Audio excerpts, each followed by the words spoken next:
दुनियाए सदाकत में तेरा नाम रहेगा, सिद्दीक तेरा नाम से इस्लाम रहेगा। सिद्दीक तेरा नाम से इस्लाम रहेगा। दुनियाए सियासत में तेरा नाम रहेगा, फारूक तेरा नाम से इस्लाम रहेगा। फारूक तेरा नाम से इस्लाम रहेगा। दुनियाए सियासत में तेरा नाम रहेगा, दुनियाए सियासत में तेरा नाम रहेगा। फारूक तेरा नाम से इस्लाम रहेगा। फारूक तेरा नाम से इस्लाम रहेगा। दुनियाए शुजाअत में तेरा नाम रहेगा,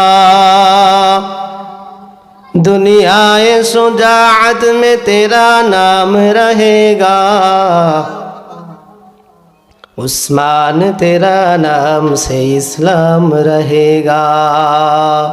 उस्मान तेरा नाम से इस्लाम रहेगा। दुनियाए मुअज्जिन में तेरा नाम रहेगा,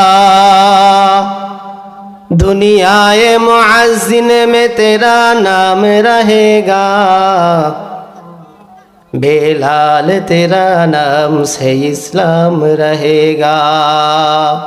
बेलाल तेरा नाम से इस्लाम रहेगा। दुनियाए सदाकत में तेरा नाम रहेगा, दुनियाए सदाकत में तेरा नाम रहेगा। सिद्दीक तेरा नाम से इस्लाम रहेगा। सिद्दीक तेरा नाम से इस्लाम रहेगा। दुनियाए सियासत में तेरा नाम रहेगा, दुनियाए सियासत में तेरा नाम रहेगा। फारूक तेरा नाम से इस्लाम रहेगा। फारूक तेरा नाम से इस्लाम रहेगा। दुनियाए शुजाअत में तेरा नाम रहेगा, दुनियाए शुजाअत में तेरा नाम रहेगा। उस्मान तेरा नाम से इस्लाम रहेगा। उस्मान तेरा नाम से इस्लाम रहेगा। अल्लाह ताला घोषणा दिয়েছেন ला इन शकरतुम लअज़ीज़न्नकुम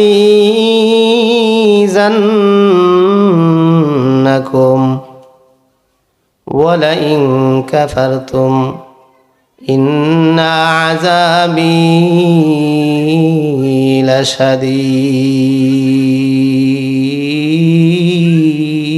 लशदीद। বান্দা যখন আমার নিয়ামত পাইয়া এই নিয়ামতের শুকরিয়া আদায় করবে, আমি আল্লাহ বান্দার এই নিয়ামতের মধ্যে বরকত দিয়া দিব। আর বান্দা যদি আমার নিয়ামত পাইয়া নিয়ামতের না শুকরিয়া আদায় করলো, তো ওই বান্দার জন্য কঠিন এক আযাবের ব্যবস্থা আছে। এই জন্য আল্লাহ রাব্বুল আলামিনের নিয়ামতের অতি মাত্রায় শুকরিয়া আদায় করা, যে আল্লাহ রাব্বুল আলামিন আমাদেরকে যে অবস্থার উপরে রেখেছেন, আল্লাহ রাব্বুল আলামিন আমাকে যে হালতে রেখেছেন, আমি এই হালতের উপরে সন্তুষ্ট আছি। আমাদের মধ্যে অনেক ভাই আমার চাইতো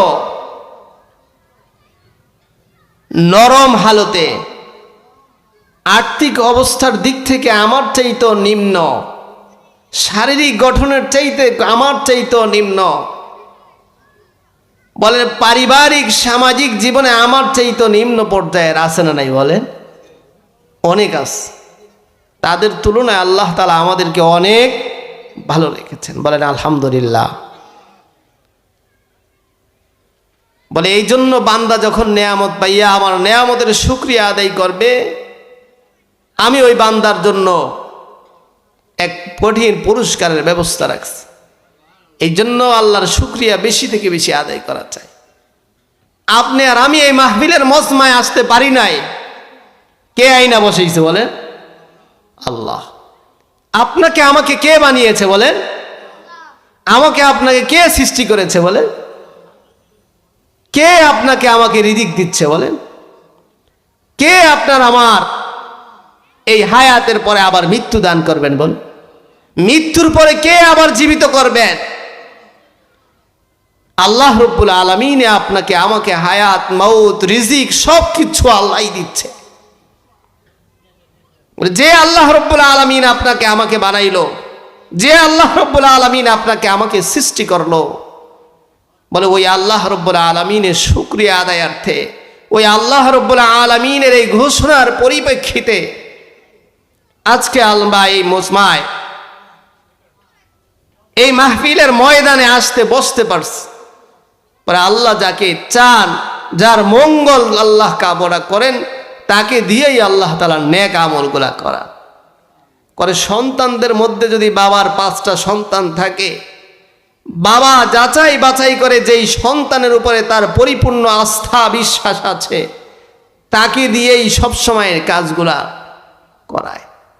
বিশ্বস্ততার কাজগুলা, কঠিন কাজগুলা যার উপরে আস্থা বেশি তাকে দিয়েই করায়।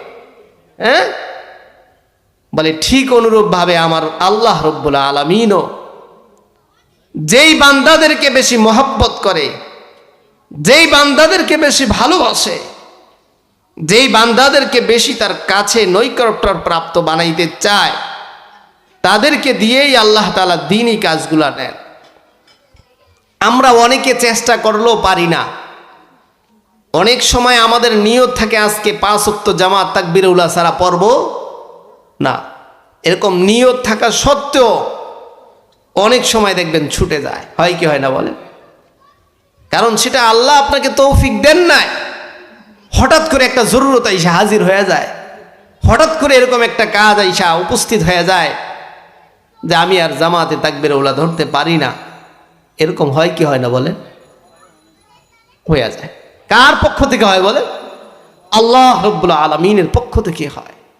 কারণ আল্লাহ তাআলা যার মঙ্গল চান, যার ভালাই চান, যাকে দিয়ে আল্লাহ তাআলা দ্বীনের কাজগুলা নিবেন তাকে দিয়েই করা। এই জন্য আল্লাহ তাআলা আপনাকে আমাকে আজকে এই মজমার জন্য কবুল করেছেন বিদায় আপনি আর আমি আসতে পারছি। ঠিক না ভাই? ঠিক বলে। এই জন্য আমি যে আয়াতে কারিমা তেলাওয়াত করেছি, আমাদের সময় অল্প কিছু, এই অল্প কিছু সময় আমরা যে আংশিক কথাবার্তাগুলা শুনবো, দিলের কান দিয়ে শুনবো। কিসের কান দিয়ে শুনবো ভাই? দিলের কান দিয়ে শুনবো, যাতে করে আল্লাহ রব্বুল আলামিন আপনাকে আমাকে এই কথার উপরে আমল করার, এই কথার উপরে যাতে আমল করার তৌফিক দান করেন, বলেন আমিন। আমরা এতগুলা কথা শুনলাম, এই আয়োজন করলাম, এগুলার মধ্য থেকে যদি আমরা কিছু আংশিক ধরে রাখতে পারি, এর উপরে আমল করতে পারি, বলে এটাই আমাদের জন্য মঙ্গল, এটাই আমাদের জন্য কামিয়াবি, এর বাহিরে আর কিছুই না। এই জন্য আল্লাহ তাআলা বারবার ঘোষণা দিচ্ছেন, বারবার আপনাকে আমাকে পথ দেখিয়ে দিচ্ছেন, কিন্তু এই পথ অনুসরণ করার দায়িত্ব আপনার আমার। কারণ ভালো রাস্তা আল্লাহ দেখিয়ে দিয়েছেন, মঙ্গলের রাস্তা দেখিয়ে দিয়েছেন, খারাপ রাস্তা আল্লাহ তাআলাই দেখিয়ে দিয়েছেন যে তুমি এই রাস্তায় গেলে জান্নাত পাইবা, এই রাস্তায় গেলে জাহান্নাম। তুমি যেই রাস্তায় ইচ্ছা ওই রাস্তায় হাঁটতে পারো। এই জন্য যে আয়াতে কারিমা তেলাওয়াত করেছে, আল্লাহ তাআলা আয়াতে কারিমার মধ্যে ঘোষণা দেন, ইয়াউমা লা ইয়ানফাউ মালু ওয়ালা বানুন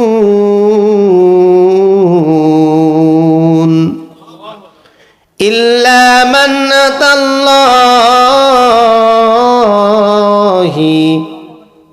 বিকলবিন সালিম।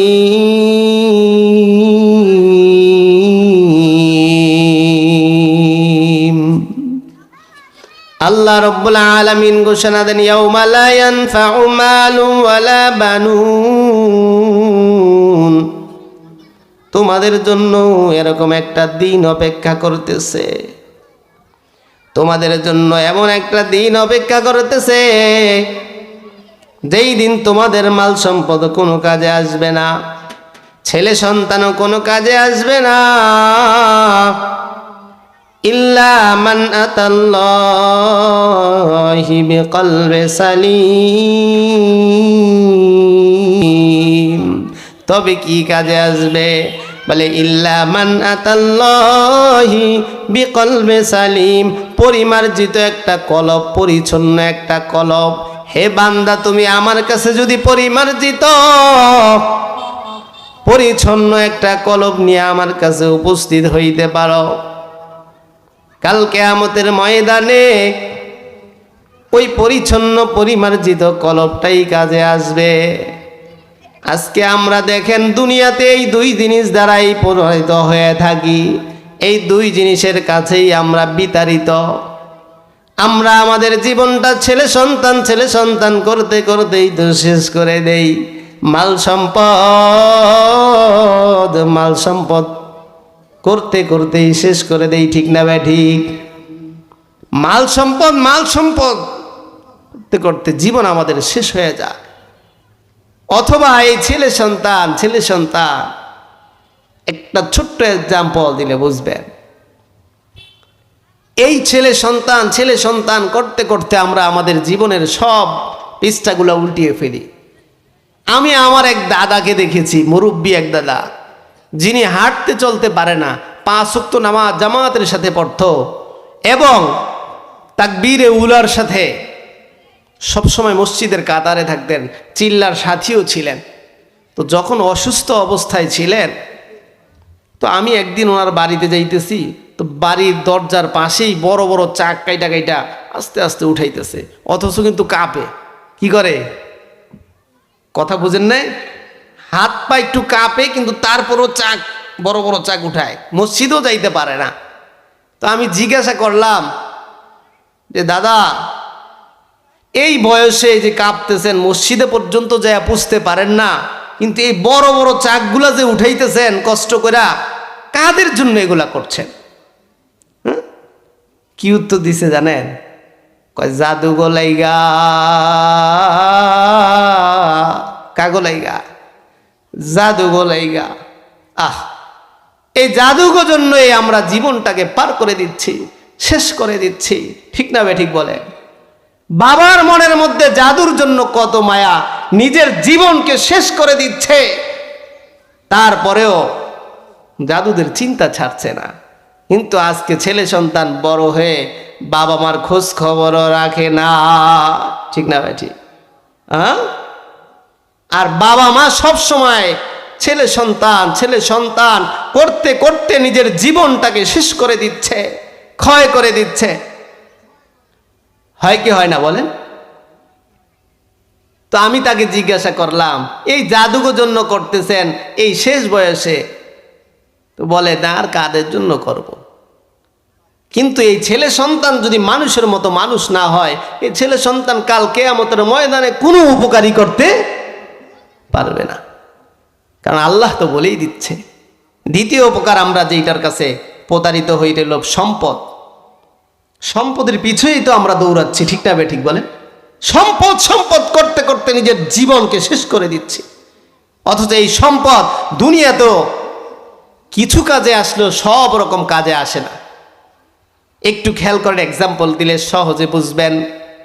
আপনার টাকা আছে, টাকা দিয়া উন্নত একটা পোশাক ক্রয় করলেন, কিন্তু সৌন্দর্য কোনোদিন ক্রয় করতে পারবেন না।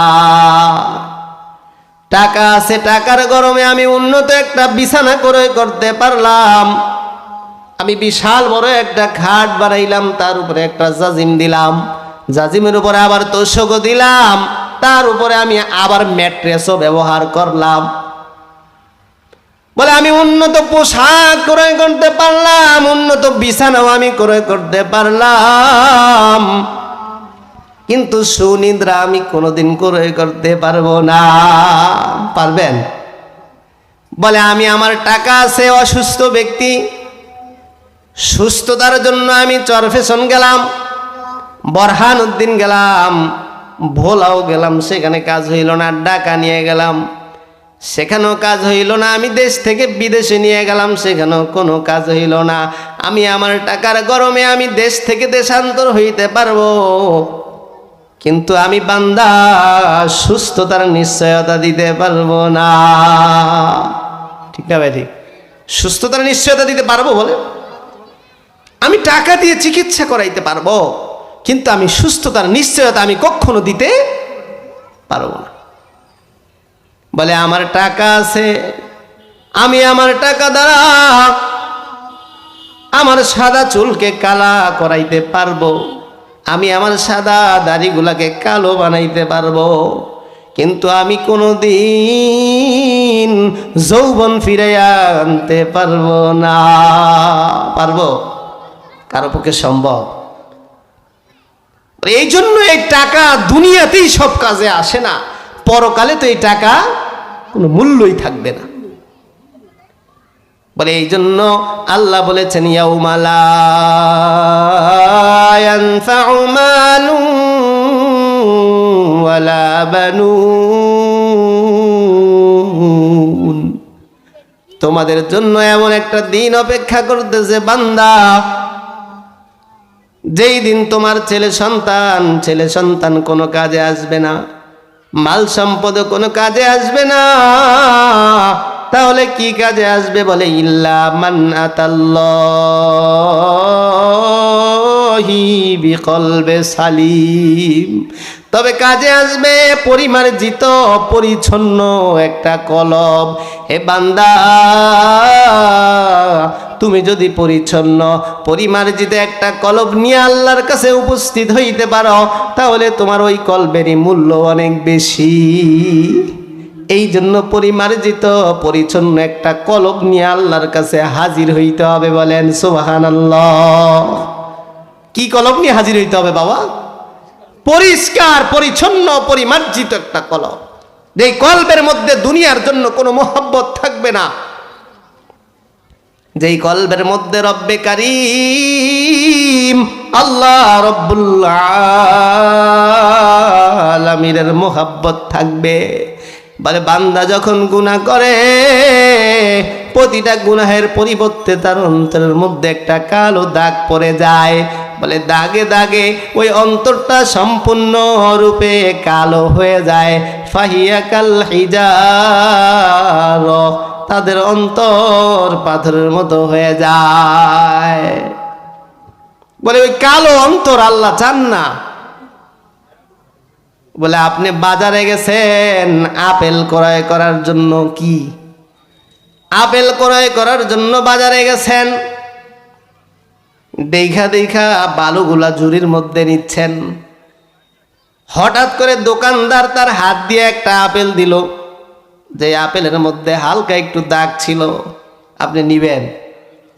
আপনি দেখার সাথে সাথে তাকে আরো যাদের সাথে রাগ করে বলবেন, মিয়া টাকা দিয়ে নিচ্ছে তো দাগ যুক্তটা কেন নিব, পরিষ্কার পরিমার্জিতটা দাও।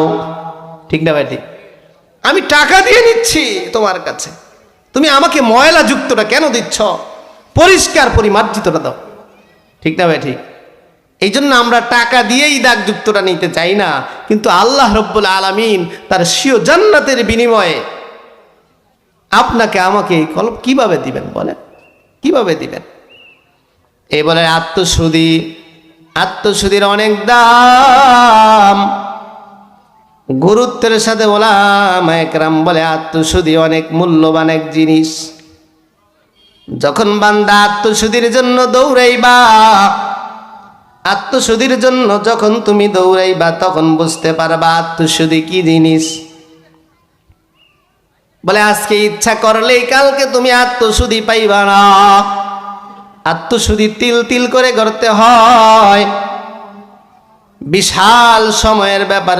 কবির ভাষায় সুন্দর করে বুঝিয়ে দেন, দেখেছি আমি অনেক কিছুই, দেখেছি আমি অনেক কিছুই, দেখেছি বাঙ্গা গড়া, দিল হলো ভাই আজব নগর, ভাঙলে আর যায় না জোড়া। ভেঙে চুরে যায় নিমিষে। যত্নে গড়া বসত ঘরতে যে হায় গাম জোরে যায়, দিন কেটে যায় শত। কবি কবির ভাষায় বলেন, দেখেছি আমি অনেক কিছুই, দেখেছি ভাঙ্গা গড়া, দিল হলো বা আজব নগর, ভাঙলে আর যায় না জোড়া।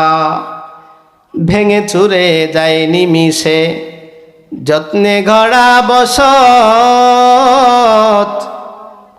ঘরতে যে হায় গাম জোরে যায়, দিন কেটে যায় শত। বলে বসতি স্থাপন যেমন সহজ বিষয় না, সুদীর্ঘ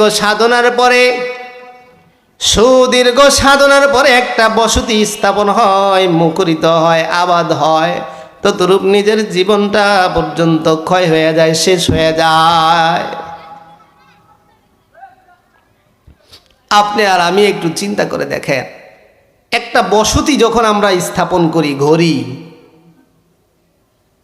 বলে এই মসজিদটা এখন টাইলসের মসজিদ, কিন্তু এই মসজিদের পিছনে শ্রম, ত্যাগ, তিতিক্ষা কম না বেশি? এই পর্যন্ত আসতে কম না বেশি? কন অনেক বেশি। বলে এই পর্যন্ত এই মসজিদকে আনতে গিয়া আমাদের অনেকের জীবনকে ক্ষয় করতে হয়েছে। আমাদের বাপ দাদারা যারা এই জায়গায়, এই মসজিদের জায়গা অক্ষ করে গেছে, তারা তাদের জীবন শেষ করেছে, তাদের যুগ শেষ হয়ে গেছে, আরো কয়েক যুগ গেছে, আরো কয়েক যুগ গেছে। এরপরে আমরা আস্তে আস্তে সনের ছিল, তারপরে টিনের ছিল, তারপরে আমরা পাশ ওয়াল করলাম, এরপরে আস্তে আস্তে আমরা ছাদ দিয়ে ফেললাম, টাইলস করে ফেললাম। কিন্তু এই পর্যন্ত আসতে আমাদের অনেকজনের, অনেক মানুষের ত্যাগ তিতিক্ষা কোরবানি আছে না নাই বলেন? তারা এখন বেঁচে আছে না নাই? তারা এখন নাই। তাদের কোরবানির মাধ্যমে আমরা এই পর্যায়ে আসতে হয়েছে। একদিন এরকম হয়েছে বলে? এই জন্য বলে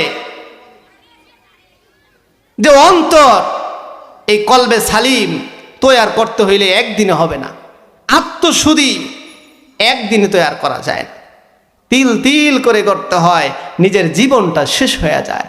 এই জন্যই তো কবি কবির ভাষায় বলছে, দেখেছি আমি অনেক কিছুই, দেখেছি ভাঙ্গা গড়া, দিল হলো ভাই আজব নগর, ভাঙলে আর যায় না জোড়া। ভেঙে চুরে যায় নিমিষে, যত্নে গড়া বসত গড়তে যে হায় দিন কেটে যায়, ঘাম জোরে যায় শত। শত শত ঘাম আর শত শত কোরবানির পরে যে একটা বসতি স্থাপন হয়, ঠিক না বেটি? ঠিক অনুরূপ ভাবে আত্মাটাকে গড়তে হইলে অনেক সময়ের ব্যাপার, অনেক ত্যাগ তিতিক্ষার ব্যাপার। এই জন্য কবি বলেন, মসহাফে হাম তো সমঝতে থে কে হোগা কোই জখম,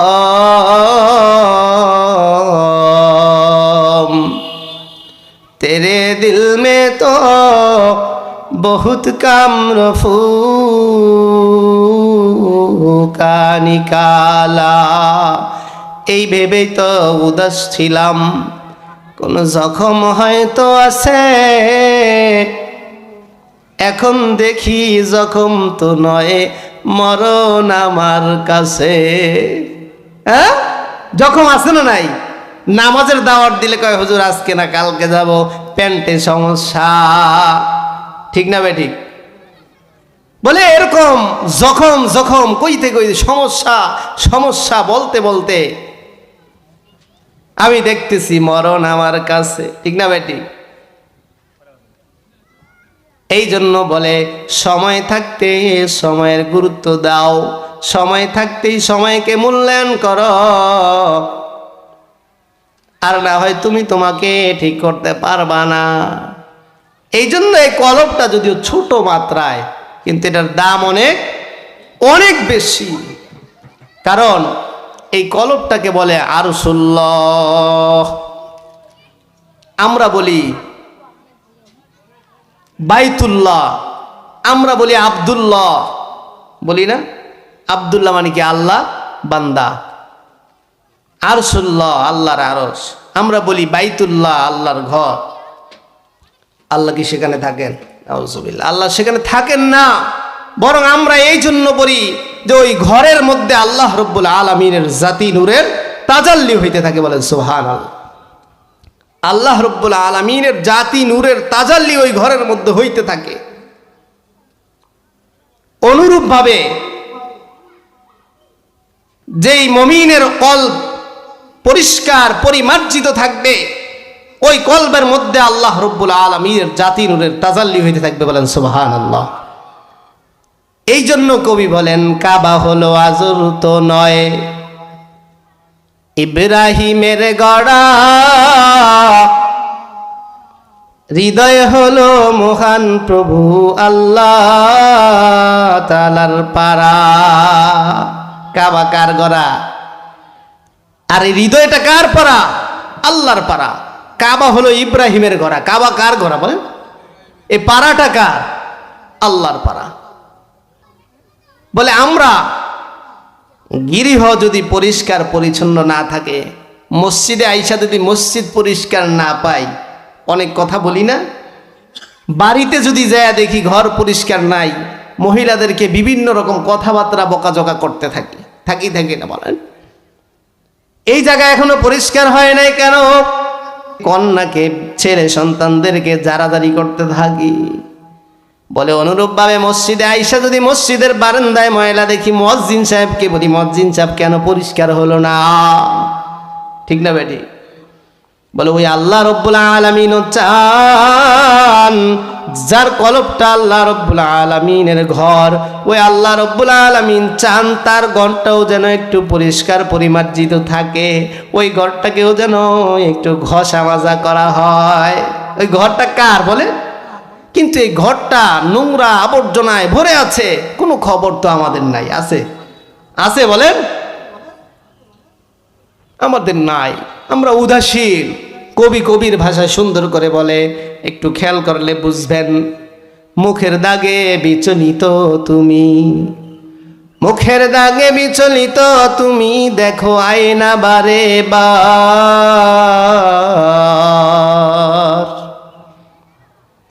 হৃদয়ের কোনো খবর রাখো কি, সে যে কুৎসি কদাকার। হৃদয়ের কোনো খবর রাখো কি, সে যে কুৎসি কদাকার। ইহ জীবনে বিবর তুমি, নেই মরণের খবর।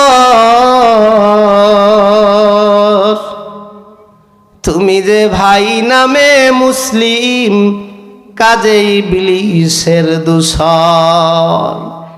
কবির ভাষায় সুন্দর করে বুঝিয়ে দেয়, মুখের দাগে বিচলিত তুমি, দেখো আয়না বারে বার। হৃদয়ের কোনো খবর রাখো কি, সে দে কুৎসি কদাকার। মুখের মধ্যে যদি কোনো একটা বরণ ওঠে, কোনো একটা বরণ ওঠে, ফোড়া ওঠে, বারবার আয়নার দিকে তাকাও। কিভাবে কেমনি করে তুমি এই বরণকে মুখ থেকে শেষ করবা? কোন সময় বরণটাকে মুখ থেকে শেষ করবা? ঠিক না বেঠিক? হৃদয়ের কোনো খবর রাখো কি, সে যে কুৎসি কদাকার। হৃদয়ের কি কোনো খবর রাখো? ওই হৃদয়টা তো কুৎসি কদাকার হয়ে রয়েছে। ঠিক না বেঠিক? হ্যাঁ, হৃদয়ের কোনো খবর নাই। তুমি যে ভাই নামে মুসলিম, কাজে ইবলিসের দূষর। বলে এই জন্য আপনি আর আমার কলবটা আল্লাহর কাছে অত্যন্ত দামি একটা কলব। কলবটাকে পরিচ্ছন্ন রাখা দরকার আছে না নাই? বলে আপনি আর আমি পবিত্র একটা জিনিস, পবিত্র একটা পাত্র ছাড়া অপবিত্র জায়গায় দিব? বলেন, সেজদা আমরা অপবিত্র জায়গায় দেই? কোনোদিনও দেয় না। আরেকটু এক্সাম্পল দিলে খুব সহজে বুঝবেন। দুধ দিচ্ছে, আপনি আর আমি কি দিচ্ছি? দুধ। ভালো জিনিস না খারাপ? শরীরের জন্য উপকার না ক্ষতি? উপকারী একটা জিনিস, খুব পবিত্র একটা জিনিস। তো আপনি দুধ দিচ্ছেন, সিরিয়ালে এক ভাই করে আসতেছে। তো আস্তে আস্তে হঠাৎ করে এক ভাই একটা পাত্র নিয়ে আসলো, যেই পাত্রের মধ্যে একটা ময়লা কি আছে? ময়লা। এখন আপনি দেখা শুই না ওই পাত্রের মধ্যে দুধ দিবেন? হ্যাঁ, দুধ দিবেন না। কি বলবেন? যাদের সাথে বলবেন, মিয়া এরকম অপবিত্র পাত্র কি আবার দুধ দেওয়া যায় নাকি? যাও যাও যাও, আগে তোমার পাত্র পরিষ্কার করে নিয়ে আস। ঠিক না ভাই? ঠিক বলে আপনি আর আমি ময়লাযুক্ত পাত্রের মধ্যে দুধ দেওয়াই পছন্দ করি না। তো আমার আল্লাহ রাব্বুল আলামিন অপবিত্র একটা অন্তরের মধ্যে তার স্বীয় মহাব্বতের বসিলায়, যার তুলনায় আপনাকে আমাকে জান্নাত দিবেন, অপবিত্র একটা পাত্রের মধ্যে দিবে বলেন? এই জন্য বলে যে অন্তরটা হলো আল্লাহ রাব্বুল আলামিনের আরশ। আরে অন্তরটা যদিও ছোট, দাম অনেক অনেক বেশি। বলে আমাদের অন্তরের অনুসারী আমাদের অঙ্গ প্রত্যঙ্গগুলা সব কিছু অন্তরের অধীন। একটু খেয়াল করেন, আরো বুঝতে পারবেন। বলে কোন এক ভাই আপনার প্রতি রাগ করছে। কি করছে? রাগ করছে। আপনি তাকে বলতেছেন, ভাই আমার দিকে একটু তাকান। বলেন, না না আমি তাকাইব না, আমার মনে চায় না। কি কয় না? আমার মনে চায় না। তাকানো কি মনের কাজ না চোখের কাজ? বলেন, চোখের কাজ। তাকানো কিসের কাজ? চোখ দিয়ে দেখি না আমরা, তো কাজ কার? চোখের কাজ। কিন্তু কি বলছে? আমার মনে চায় না। বাচ্চা খাবার খায় না, মা পিছে পিছে দৌড়ায় আর বাচ্চাকে বলতেছে, বাবা একটু খাও, বাবা একটু খাও। বাচ্চা দৌড়াইতেছে আর বলতেছে, না না মা আমার মনে চায় না, আমার মনে চায় না। খাবার খাওয়া হলো মুখের কাজ, পেটের চাহিদা। ঠিক না বেঠিক? কিন্তু বলতেছি কি, আমার মনে চায় না। আপনার সাথে কেউ কথা বলতেছে না, তাকে বারবার ডাকতেছেন, ভাই আমার দিকে একটু তাকান, আমার সাথে একটু কথা বলেন। বলেন, না না আমার এখন মনে চায় না। কথা বলা মুখের কাজ, কিন্তু বলতেছে কি, মনে চায় না। আপনি কিছু দিচ্ছেন, ভাই একটু ধরেন, বলে আমার মনে চায় না। ধরা তো হাতের কাজ, কিন্তু কি বলছে? আমার মনে চায় না। অনুরূপভাবে কারোর সাথে আপনি যাচ্ছেন, ভাই একটু চলেন আমরা সামনের দিক থেকে হাঁটে আসি, বলতেছে, না না আমার মনে চায় না। হাঁটা তো পায়ের কাজ, কিন্তু বলতেছে কি, আমার মনে চায় না। অনুরূপভাবে হাত পা কান নাক মুখ যতটা অঙ্গ প্রত্যঙ্গ আছে সব কিছু অন্তরের অধীন। অন্তরের ইচ্ছা অনিচ্ছা সব কিছু আমাদের অঙ্গ প্রত্যঙ্গ দ্বারা প্রকাশ পায়। বলেন সুবহানাল্লাহ। কি দ্বারা প্রকাশ পায়? বলেন, অন্তরের ইচ্ছা অনিচ্ছা অঙ্গ প্রত্যঙ্গ দ্বারা প্রকাশ পায়। যদিও অতি ছোট, দাম অনেক অনেক বেশি। এই জন্য কবি বলেন, দিল কি বেগার হি সে বেগারতা है आदमी,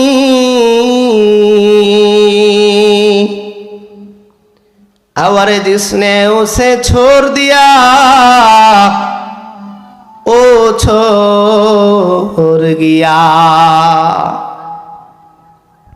নষ্ট হৃদয়ের ভ্রষ্ট মানুষ আসল মানুষ নয়, সুস্থ হৃদয়ের শুদ্ধ মানুষ আসল মানুষ হয়।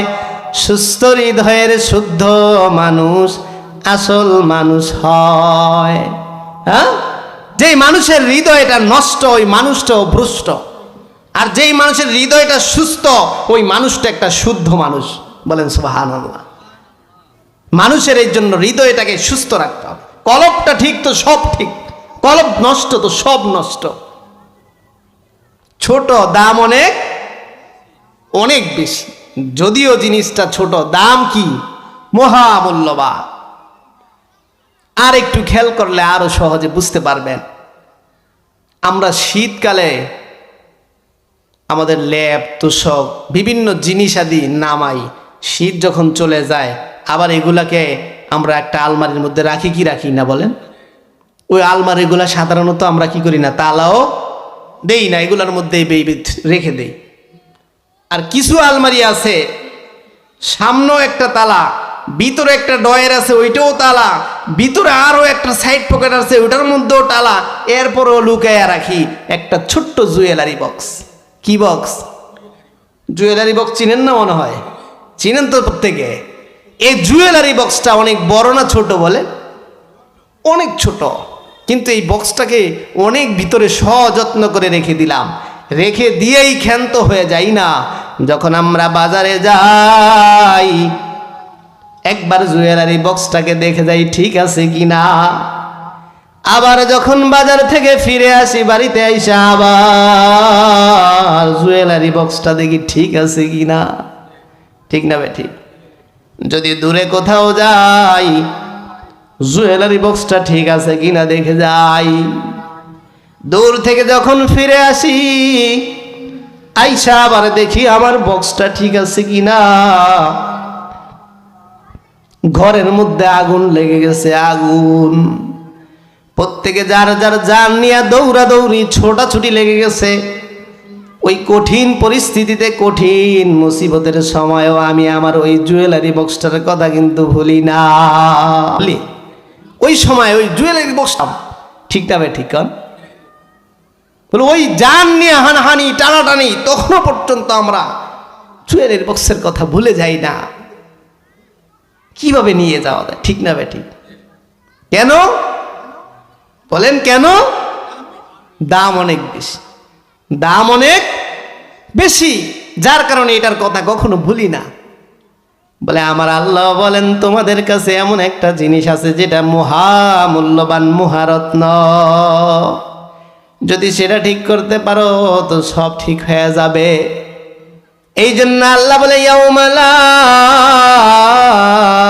ইয়ানফাউ মালু ওয়ালা বানুন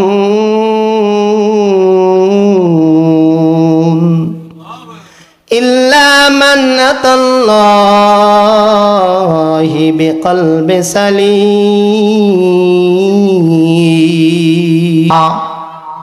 ইল্লা মান আতাল্লাহি বিকলবি সালিম। শুধুমাত্র কলবে সালিমটাই সেদিন কাজে আসবে।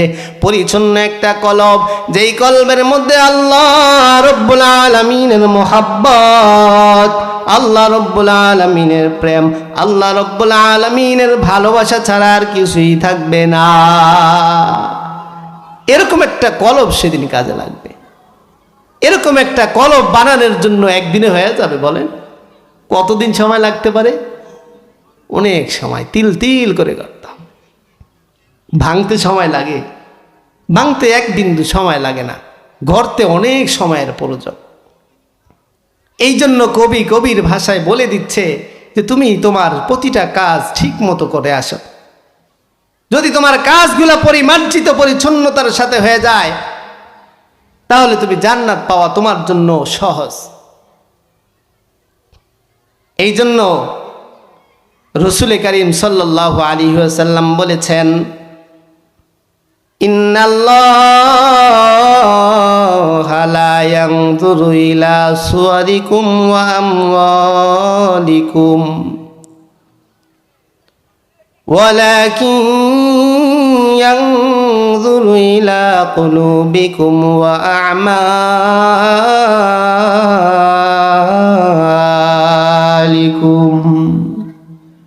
ওই আল্লাহ রব্বুল আলামিন তোমাদের চেহারাও দেখবেন না, তোমাদের মাল সম্পদও দেখবেন না, বরং আল্লাহ তাআলা দেখবেন তোমাদের কলব আর তোমাদের আমল। কি দেখবেন বলেন? কলব আর আমল। যদি আমি আমলকে পরিমার্জিত করতে পারি, আমার কলবটাকে পরিপূর্ণ করতে পারি, তো আমার জন্য সবকিছু সহজ। এই কলবকে ঠিক করার জন্য যুগ শ্রেষ্ঠ ওলামায়ে কেরাম যুগে যুগে মানুষ নিজের বাচ্চাই পর্যন্ত ছেড়ে দিছে, শুধুমাত্র নিজের কলবকে পরিমার্জিত করার জন্য, পরিচ্ছন্ন করার জন্য। আমরা বাদশাহ ইব্রাহিম ইবনে আদহামের কথা প্রত্যেকে জানি না জানি? বলে ইব্রাহিম ইবনে আদহাম রাশিয়ার অন্তর্গত বলখের একজন বাদশাহ ছিলেন। কোনো কিছুর তার অভাব অনটন ছিল না, সব কিছু যথারীতি ঠিক ছিল। কিন্তু বাদশাহ ইব্রাহিম ইবনে আদহাম চিন্তা পেরেশান, কি যেন নাই। সবার সাথে শেয়ার করতেছে, অন্তরের মধ্যে একটা শূন্যতা অনুভব করতেছে। দুনিয়াবি শূন্য, দুনিয়াবি খানা পিনা ইন্তজাম, রাজা বাদশাদের যা কিছু প্রয়োজন কোনো কিছুর তার কমতি ছিল না। তারপরেও মনের মধ্যে একটা শূন্যতা অনুভব করছিল।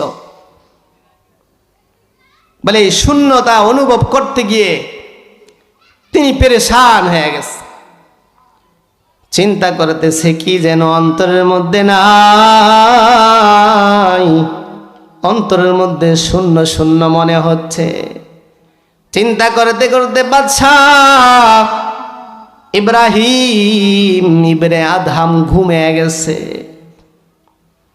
ঘুমের মধ্যে স্বপ্নে দেখতেছে কে যেন ছাদের মধ্যে আওয়াজ করছে, ঠক ঠক আওয়াজ। কিসের আওয়াজ? ঠক ঠক আওয়াজ হচ্ছে। বাদশাহ ইব্রাহিম ইবনে আদহামের ঘুম ভেঙে গেছে। বাদশাহ ইব্রাহিম ইবনে আদহাম রাগের সাথে ক্রোধের সাথে চিল্লায়া বলতেছে, কে এত রাত্রে, এত রাত্রে কার এত বড় সাহস বাদশাহ নামদার তাজদারের ছাদের উপরে আওয়াজ করতেছে, কে এত রাত্রে আমার ছাদে? উপরে থেকে আওয়াজ আসলো, বাদশাহ নামদার, আমি একজন উটের রাখাল, আমার উটটা হারিয়ে গেছে, আমি আপনার ছাদে আইসা আমার উট খোঁজ করতেছি। বাদশাহ রাগের সাথে ক্রোধের সাথে বলতেছে, মিয়া হাম্মক, তোমার উট হারিয়ে গেছে তো তুমি জঙ্গলে যাইবা, তোমার উট হারিয়ে গেছে তো তুমি ময়দানে যাইবা, তোমার উট হারিয়ে গেছে তো তুমি বিলে যাইবা, তোমার উট হারিয়ে গেছে তুমি বাদশার ছাদে আইসা উট তালাশ করো। এত বছর বোকার শহরে তুমি বাস করো। উপর থেকে আওয়াজ, বাদশা নামদার, আমি বোকা না, আমি ঠিকই আছি। হে বাদশা নামদার, আপনার ছাদের যদি আমি উট খুঁজে না পাই, আপনি বাদশাহ এই মহলের মধ্যে শুয়া শুয়া আরামের বিছানার মধ্যে থাইকা আরামের জায়গার মধ্যে শুয়া শুয়া আল্লাহকে তালাশ করেন। এই জায়গায়ও কি আপনি আল্লাহকে তালাশ করে পাইবেন? আমি তো বোকা না, বোকা তো বাদশাহ আপনি নিজে বলেছেন। বাদশাহ কৌতূহল দমন করতে পারে না, আর কোনো আওয়াজ নাই। উপর থেকে বাদশাহ দৌড়ে ছাদের উপরে চলে গেছে। যে দেখতেছে ছাদের উপরে কোনো মানুষজন না, নিরিবিলি জায়গা। এবার বাদশাহ মহোদয় আরো টেনশনে পড়ে গেল, আরো চিন্তায় বিভোর হয়ে গেছে। কে আমাকে সতর্ক করে দিয়ে গেল? সত্যি কি এই বিছানায় শুয়ে শুয়ে আমি আল্লাহকে পাইব না? টেনশন করতেছে, টেনশনে পড়ে গেছে। সত্যি কি আমি এই বিছানায় শুয়ে আল্লাহকে পাইব না? চিন্তা করতে করতে সারা রাত পার করে দিছে, কোনো ঘুম নাই। পরের দিন সারাদিন চিন্তা করতেছে, কোনো ঘুম নাই। পরের দিন রাতের বেলাও ঠিক এমনিভাবেই চিন্তা করতে করতে সারা রাত পার করে দিচ্ছে। হঠাৎ করে একটু চোখের মধ্যে ঘুম আর বা তন্দ্রার ভাব চলে আসছে। ঘুম না আসলে তন্দ্রা আসে না? অঙ্কানি বুঝেন? বলে তন্দ্রার ভাবের মধ্যে দেখতেছে কে যেন বাদশার ওই পায়ের মধ্যে মেঝেতে, ঘরের মেঝেতে খটখট করে আওয়াজ করছে। বাচ্চা দৌড়ে চলে আসছে, কে আমার ঘরের মেঝেতে আওয়াজ করতেছে, কে আমার মেঝেতে আওয়াজ করতেছে। দৌড়ে আইসা দেখতেছে একজন বৃদ্ধ লোক লাঠি হাতে নুয়া নুয়া খটখট করে হাঁটতেছে। বাচ্চা জিজ্ঞাসা করলো, হে বৃদ্ধ, এত রাতের বেলায়, এত বেষ্টনী, এত পাহারা পার হয়ে তুমি কিভাবে আমার ঘরের মেঝেতে আসলা? কোথা থেকে আসলা? আর কি বা তুমি চাইতেছ? এবার বৃদ্ধা লোক যুবক দিচ্ছে, হে বাদশা নামদার, আমি একজন মুসাফির মানুষ, মুসাফির খানায় থাকতে আসছি। এবার বাচ্চা উত্তর দেয়, হে বৃদ্ধ লোক, তুমি ভুল করতেছ, এটা তো রাজার মহল, বাদশাহী মহল, এটা কোনো মুসাফির খানা না। কি না? মুসাফির খানা না। এবার বৃদ্ধ উত্তর দেয়, হ্যাঁ হ্যাঁ, এটাই মুসাফির খানা, আমার কাছে প্রমাণ আছে, যদি তুমি প্রমাণ চাও আমি প্রমাণ তোমাকে দিয়ে দিব। বলে, কি প্রমাণ পেশ করো? এবার বৃদ্ধ লোক এক এক করে উত্তর দিচ্ছে, হে বাদশা নামদার, হে বাদশা নামদার, তোমার এই মহলে এখন কে রাজার দায়িত্ব পালন করে? বাদশা বলে, আমি আছি, আমি পালন করছি।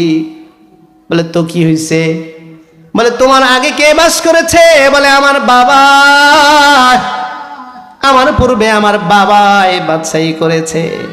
তার আগে কে করেছে? বলে, আমার দাদাই করেছে। তার আগে কে করেছে? বলে, তার বাবাই করেছে। তার আগে কে করেছে? বলে, তার বাবাই করেছে।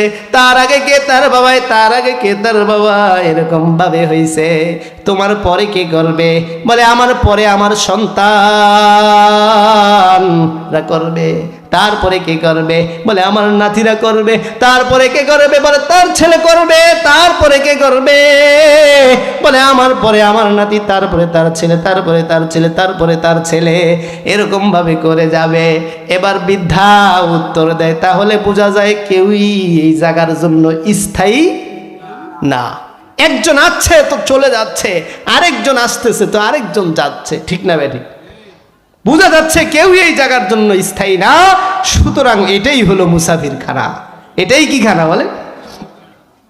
মুসাফির খানা। প্রমাণ করে দিয়া লোকটাকে চলে গেছে। এবার বাদশা আরো চিন্তায় পেরেছান, টেনশনে টেনশনে সারা রাত পার করতেছে, আর চোখের ধারে ঘুম নাই। চিন্তা করতে করতে সারা রাত পার করে দিচ্ছে, সারা দিন পার করে দিচ্ছে। কে কে কে আইসা আমাকে সতর্ক করে দিল, সত্যি কি এরা মুসাফির খানা? এই মুসাফির খানায় তো আমিও থাকতে পারবো না, আমার বাবাই থাকতে পারে নাই, দাদাই থাকতে পারে নাই। সুতরাং এই মুসাফির খানা থেকে তো আমাকেও একদিন চলে যাইতে হবে। হ্যাঁ হ্যাঁ, এটাই সত্য কথা, আমাকেও চলে যাইতে হবে। যদি আমাকেও চলে যাইতে হয় তাহলে এখনই কেন আমি চলে যাইতেছি না? যেই মাওলা পাকের কাছে যাইতে হবে, ওই মাওলা পাকের এরাদা, ওই মাওলা পাকের ওয়াদা, ওই মাওলা পাকের ইচ্ছার সাথে কেন আমি একমত পোষণ করতেছি না? ওই মাওলা পাকের সাথে একমত পোষণ করে আমি এখনই দ্রুত চলে যাই। এই বলে বাদশাহী ত্যাগ করে বাদশাহী সব খাতাওয়ালি তুইয়া জঙ্গলে চলে গেছে। বলেন সুবহানাল্লাহ। একটু জিকির করেন, লা ইলাহা ইল্লাল্লাহ, লা ইলাহা ইল্লাল্লাহ।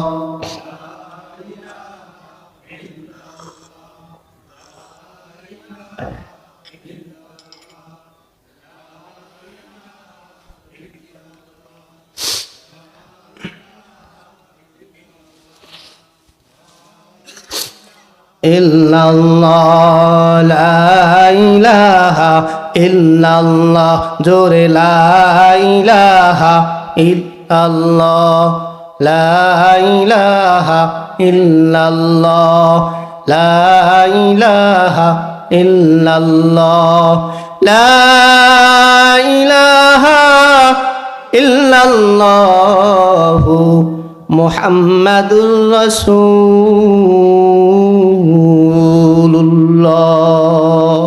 সাল্লাল্লাহু আলাইহি ওয়াসাল্লাম। এই যে আমরা জিকির করলাম,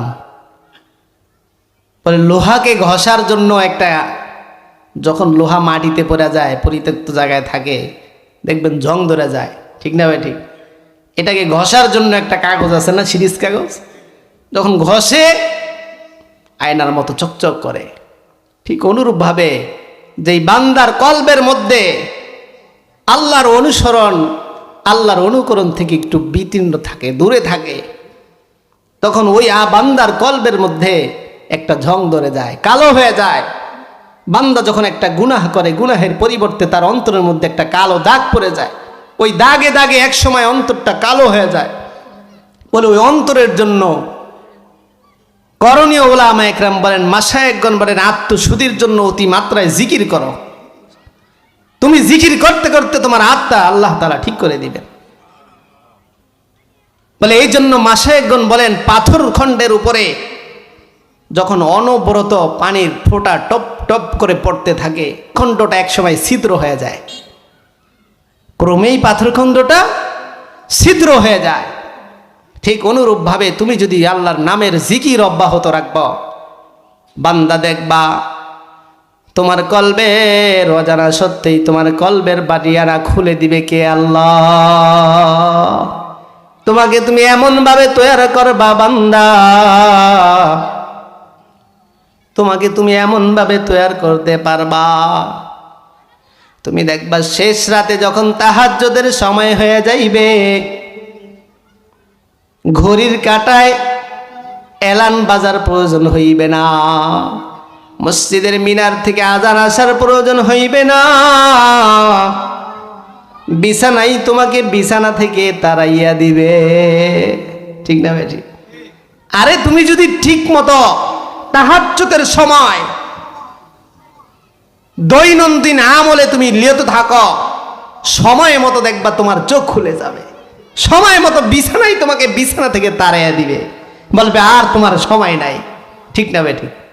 যারা 5 ওয়াক্ত নামাজ জামাতে পড়েন, ফজরের সময় আসেন, অনেক সময় আজানের আগেই আল্লাহ তাআলা আপনাকে আমাকে সজাগ করে দেয়, ঠিক না বেটি? কর এরকম আল্লাহওয়ালাগণ এরকমই ছিলেন, তাদের ব্যাপারে আল্লাহ ঘোষণা দেন, তাতাজাফা জুনুবুহুম আনিল মাযাজিই ইয়াদউনা রাব্বাহুম খাওফান ওয়া তামআন ওয়া মিম্মা রাযাকনাহুম ইউনফিকুন। তাদের পার্শ্ব সজ্জা থেকে আলাদা থাকে, তারা তাদের পালনকর্তাকে ডাকে ভয়ে এবং আশায়, জাহান্নামের ভয় আর জান্নাতের আশায় তারা আল্লাহকে ডাকে। শেষ রাতে উঠে আল্লাহর কাছে ফরিয়াদ জানায়, হায় আল্লাহ, কত গুনাহ জানিয়া করলাম, না জানিয়া গো করলাম। আয় আল্লাহ, যত গুনাহ জানিয়া করলাম, না জানিয়া করলাম, সব গুনাহগুলা তুমি আমাদেরকে ক্ষমা করে দাও গো আল্লাহ। জানাই কি জানায় না? আল্লাহর কাছে সুন্দর করে জানায়, হে জীবনে না করিলাম বন্দেগি, গুনাহ করে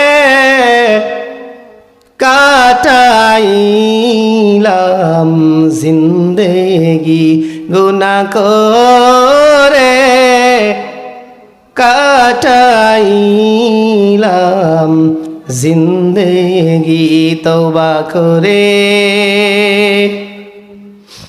আবার তওবা ভাঙ্গিলাম, তওবা করে আবার তওবা ভাঙ্গিলাম, অবশেষে খাঁটি তওবা করিলাম, অবশেষে খাঁটি তওবা করিলাম। পড়েন, সকলেরই দরজা হইতে ফিরিয়া করিয়া আপনার রোজায় রইলাম বসিয়া আপনার রোজায় রইলাম পড়িয়া গুনাহ করছি আর তো গুনাহ করব না গুনাহ করছি আর তো গুনাহ করব না মাফ করে দেন ও গো দয়াল রব্বানা মাফ করে দেন ও গো মাওলা রব্বানা। আল্লাহু আকবার। এরকম কাকুতি মিনতির সাথে শেষ রাতে আল্লাহর সাথে একটা সম্পর্ক করতেন।